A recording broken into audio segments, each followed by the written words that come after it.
তেওঁ সমষ্টিত যেটো মিত্ৰজোঁটৰ প্ৰাৰ্থী যথেষ্ট ভোটত আগবাঢ়িব বুলি আমাৰ দৃঢ় বিশ্বাস আছে। ভোট ভৱিষ্যতলৈ আমাৰ এইখন চৰকাৰ থাকিব, নিবনুৱা সমস্যা সমাধান কৰিব। এইখন লৈ আমাৰ হিতাধিকাৰ হিচাপে ভোটাধিকাৰ হিচাপে আমাৰ সংকল্পবদ্ধ মিত্ৰজোঁট চৰকাৰ এইবাৰো পুনৰবাৰ হ'ব বুলি আমাৰ দৃঢ় বিশ্বাস আছে। এইবাৰ নিশ্চয় তিয়ক সমষ্টিত NDA চৰকাৰ গঠন হ'ব, কিয়নো আমাৰ NDA চৰকাৰখনে বহুতো কাম কৰিছে।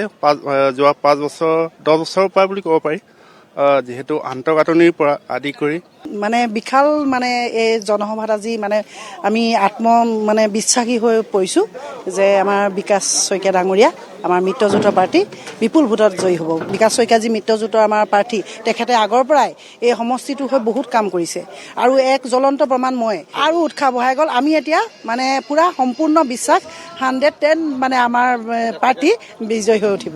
যথেষ্ট উন্নয়ন কৰি আছে অসমত, তথাপিও তিয়ক সমষ্টিৰ কাৰণে তেখেতে স্পেচিয়েলি কৈ গৈছে, বিশেষভাৱে কৈ গৈছে যে আমাৰ অসুবিধাবিলাক দূৰ কৰিব, মথাউৰি বান্ধ কৰি দিব। তেখেতে যিবিলাক মহিলাৰ উন্নয়নৰ কথা আছে, অৰুণোদয়কে আদি কৰি সকলো কথা তেখেতে বিতংভাৱে কৈ থৈ গৈছে।